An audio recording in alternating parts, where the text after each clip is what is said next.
Hello everyone, welcome to my channel.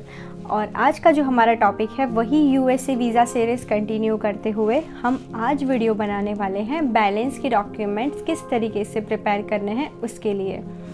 तो दोस्तों, आपकी ट्रैवल हिस्ट्री चाहे कितनी भी स्ट्रॉन्ग क्यों ना हो, आपके पास कितनी ही अच्छी जॉब क्यों ना हो, कितना ही अच्छा बिजनेस रन क्यों ना करते हो, या आपकी कितनी भी अच्छी फैमिली टाइज इंडिया से जुड़ी हुई क्यों ना हो, एक चीज़ जो सबसे ज़्यादा इम्पैक्ट करती है वीज़ा पे वो होती है आपकी फाइनेंशियल डॉक्यूमेंट्स।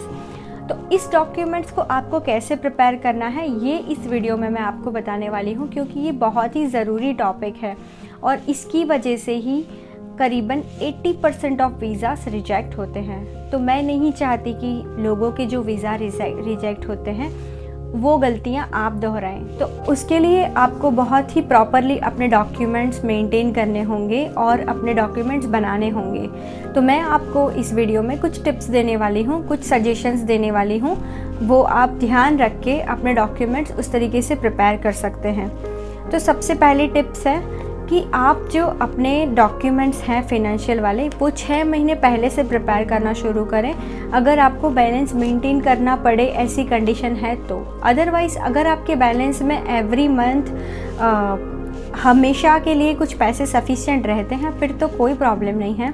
पर अगर आप मिडिल क्लास से आते हैं या आपको बैलेंस मेंटेन करना पड़ता है या आपका जॉब या बिज़नेस इस तरीके का है कि आपके पास बैलेंस रह नहीं पाता, तो उस केस में आप 6 महीने पहले से अपने अकाउंट में बैलेंस रखने के लिए तैयारी करें।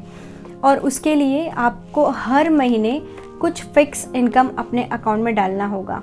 जैसे कि अगर आप एप्लीकेशन फॉर्म में ये बता रहे हैं कि आप कहीं जॉब कर रहे हैं और आपकी सैलरी उतनी है, तो 6 महीने तक मिनिमम आपके अकाउंट में उतनी सैलरी आनी चाहिए। फॉर एन एग्ज़ाम्पल कि अगर आप ये कहते हैं कि आपकी सैलरी 40,000 रुपीज़ है, तो हर महीने आपके अकाउंट में 40,000 रुपीज़ आने चाहिए सैलरी के थ्रू, ठीक है। और अगर सैलरी के थ्रू नहीं आ रहे हैं, आप बिज़नेस कर रहे हैं, आप बिज़नेस की इनकम दिखा रहे हैं, तो एवरी मंथ बिज़नेस की कोई इनकम जनरेट होके आपके अकाउंट में डिपॉजिट होनी चाहिए, तभी आप फाइनेंशियली स्टेबल हैं, ये माना जाता है। उसके बाद आप सडनली अपने अकाउंट में बहुत सारे पैसे एक साथ ना डाल दें। जैसे कि कई बार मैंने सुना है एजेंट्स ऐसे कह देते हैं कि वो बैलेंस करवा देंगे या बैलेंस रख देंगे और 2 दिन के लिए डाल देंगे फिर निकाल देंगे। तो ये सब गलतियां आप ना करें, क्योंकि फिर आप उसको जस्टिफाई नहीं कर पाएंगे। डालने को अगर आपने अकाउंट में अगर 10 लाख एक दिन में डाल दिए तो वो कहाँ से आए उसका आपको प्रूफ चाहिए होगा, और उसका आपने इनकम टैक्स भरा है कि नहीं, और वो पैसे आपने कहाँ से कमाए, ये सारी डिटेल्स वो लोग बहुत ध्यान से देखते हैं। तो आप इस गलती को ना दोहराएं। पहले आई डोंट नो, पहले शायद ऐसा होता होगा, लेकिन अभी आप ये गलतियाँ बिल्कुल से ना करें। अपने अकाउंट में एक साथ पैसे ना डलवाएं। अगर आपको ऐसा है कि पैसे डालने पड़ेंगे तो आप उसको धीरे धीरे करके डालिए। जैसे कि 6 महीने से मैं आपको अकाउंट जो मेंटेन करने का कह रही हूँ वो इसी वजह से कि अगर आपको 10 लाख रुपए अपने अकाउंट में क्रेडिट करने हैं तो आप एवरी मंथ कुछ अमाउंट क्रेडिट करिए, या अपने फ्रेंड्स को बोल के उनके अकाउंट से डलवाइए, ऐसा कुछ भी करिए, लेकिन एक साथ मत डालिए। दूसरी चीज़ ये है कि आपने अकाउंट को आपको मेंटेन करना है। जैसे कि ऐसा नहीं होना चाहिए कि आज आपके अकाउंट में 2 लाख हैं, फिर कल आपके अकाउंट में 0 रुपीज़ हैं, फिर 10,000 हो गए, और फिर ऐसे नहीं होना चाहिए। आपके अकाउंट में एटलीस्ट कुछ अमाउंट रहनी चाहिए, उसके ऊपर आप ट्रांजैक्शन करें और ट्रांजैक्शन करते रहें, अपने अकाउंट को एक्टिवेट रखें। ये ना हो कि आपके अकाउंट में 6 महीने से 10 लाख रुपए पड़े हैं और आपने कोई ट्रांजैक्शन नहीं किया है। अगर आप सीधे बैंक स्टेटमेंट निकालते हैं, एक 10 लाख की एंट्री 6 महीने में और कुछ भी नहीं है, सिर्फ 10 लाख, ये मत करिए। आप अपने अकाउंट से ट्रांजैक्शंस करते रहिए, या आप अपने ऐसे ही अकाउंट में पैसे डालिए जिसको आप रेगुलर यूज़ करते हैं। आप उससे एटीएम से पैसे निकालें, डालें, पेट्रोल भरवाएं, कुछ ऑनलाइन परचेस करें, या तो फिर ट्रांजैक्शंस, मेरा मतलब है आप करते रहिए, ये मेन पर्पस है। तो ये चीज़ें आपको ध्यान रखनी होती हैं और उसको आपको 6 महीने तक मेंटेन करना है। मेरा सजेशन है कि आप जब वीज़ा इंटरव्यू के लिए जाएंगे तो आपको 6 महीने की बैंक स्टेटमेंट अपने साथ लेके जानी होती है, और अगर उसमें आपने बैंक का स्टैम्प करवाया हुआ है तो वो बहुत ही वैलिड गिना जाएगा। अगर आप प्रिंट निकालते हैं फिर भी कोई प्रॉब्लम नहीं है, बट मेरा सजेशन है कि आप बैंक से प्रिंट निकाल के उसको वेरीफाई करवा कर लेके जाइए, तो वो काफ़ी सही रहता है। इसके बाद एक और पॉइंट आता है कि आपके अकाउंट में कितने पैसे होने चाहिए।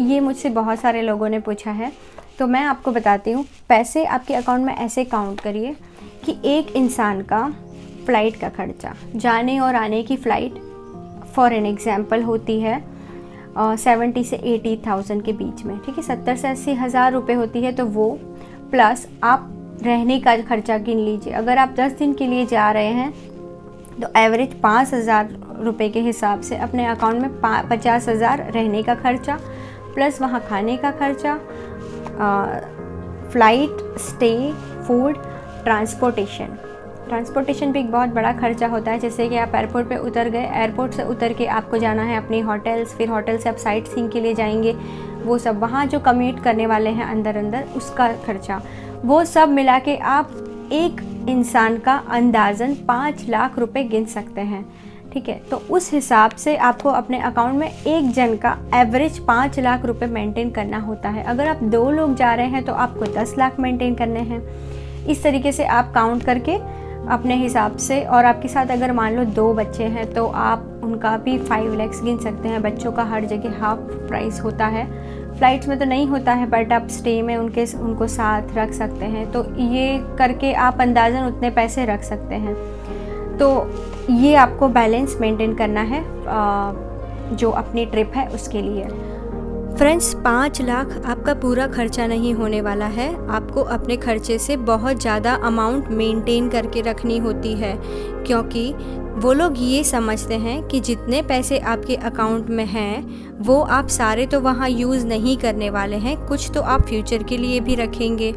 इसीलिए आपको मेंटेन बैलेंस जो करना है वो इस तरीके से करना है कि वो आपके खर्चे से थोड़ा सा ज़्यादा हो।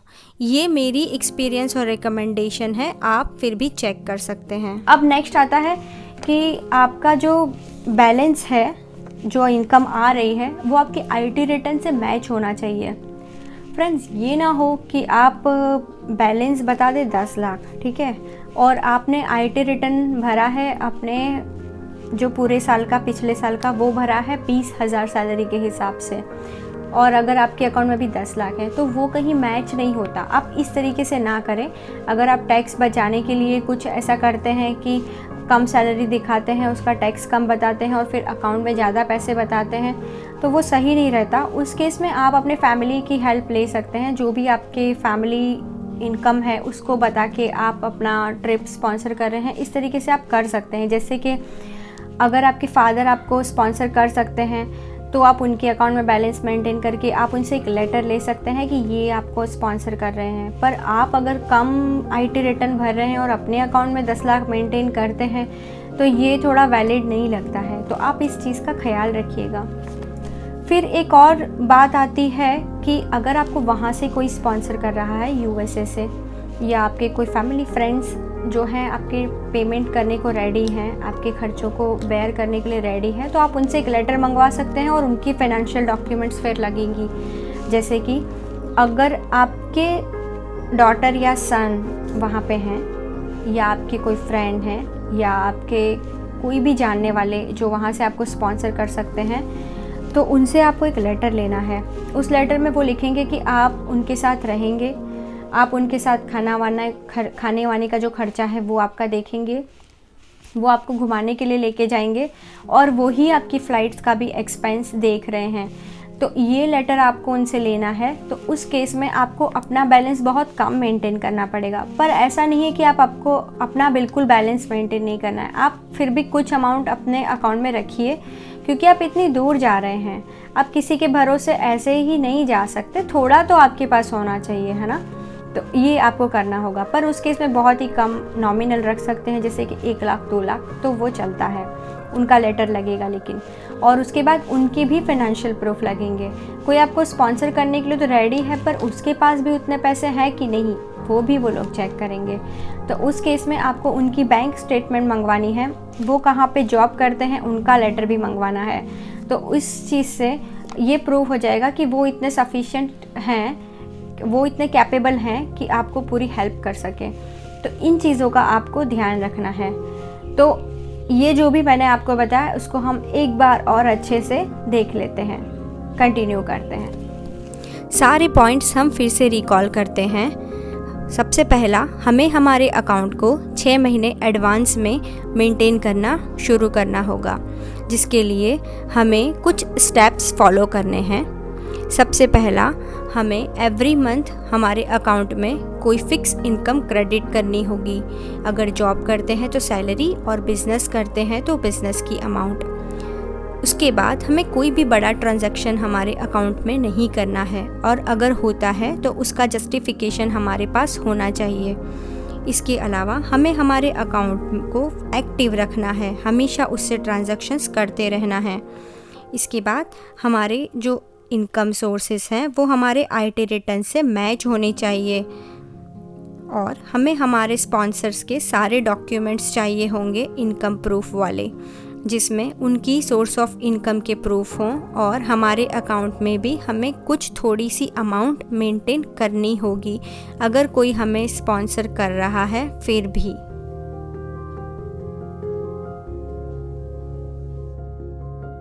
तो दोस्तों, अगर आपको ये वीडियो अच्छी लगी हो तो प्लीज़ इस वीडियो को लाइक कर देना और मेरी चैनल को सब्सक्राइब कर देना, और मेरे साथ इसी तरह जुड़े रहिएगा। और मेरा इंस्टा आईडी भी डिस्क्रिप्शन में है, अगर आपको कोई भी सपोर्ट की ज़रूरत हो तो आप मुझे वहाँ मैसेज कर सकते हैं। Thank you so much.